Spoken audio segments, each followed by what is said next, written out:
Hello' guys, আমি এতিয়া ৰোহন চেলাই আছো। দিলীপ দা মই খানা বনাই আছো। আমাৰ আজি 3 নম্বৰ ব্লগ হয় না। এইটো দিলীপ দা আহি আছে, চাই ল'ব পাৰে।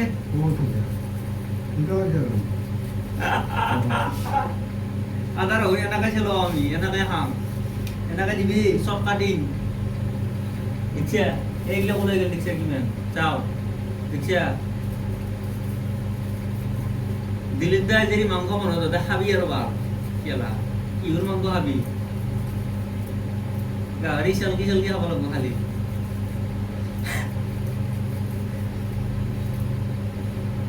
দিলীপ দা আজি মাংস খোৱা নাই না, কথা বলা নাই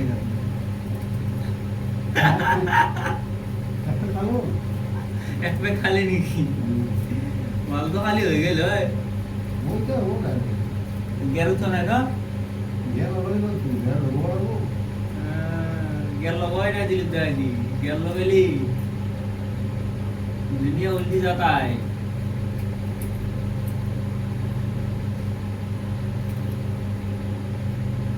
আদা রহুন লগোৱা নাই এইটো তো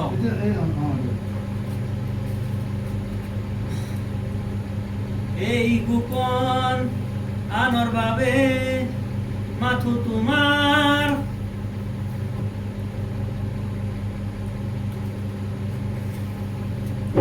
আমি অলপ দেৰিকে দবাই আছো আৰু পিছত আহিব অলপ। দিলীপ দাও গেৰত আহক, আমিও গেৰত আহক, হয় নাই?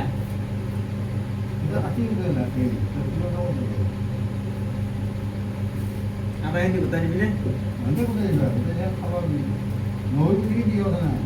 আদাখিনি কাটি লওঁ দেচোন, মই বটি দিয়াম গ'ল যায় আদাখিনি ভাজি।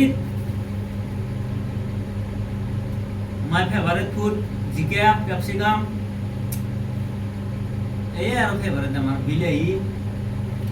মাংস খাই ভাল পাওঁ আমি, সদায় মাংস খাওঁ না, আজি ফুল নিৰামিষ। তই কিয় নিৰামিষ হ'ব? দিলীপ দা মানে সেই ভাত খাব নোৱাৰে ৰাতি, কণী হলি লাগে। দিনটো কষ্ট কৰোঁ না আমি ভাল।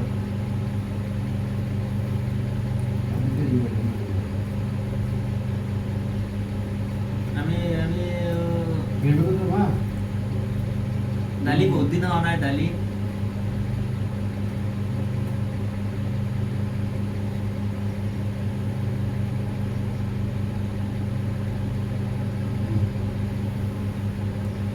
এতিয়া আমি কাটিম। আদা পাব না, এই চা আদা কাটছো।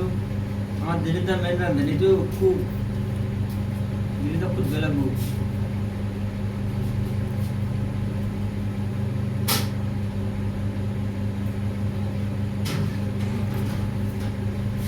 দিলীপটা ইজ দ্য বেস্ট রাঁধুনি।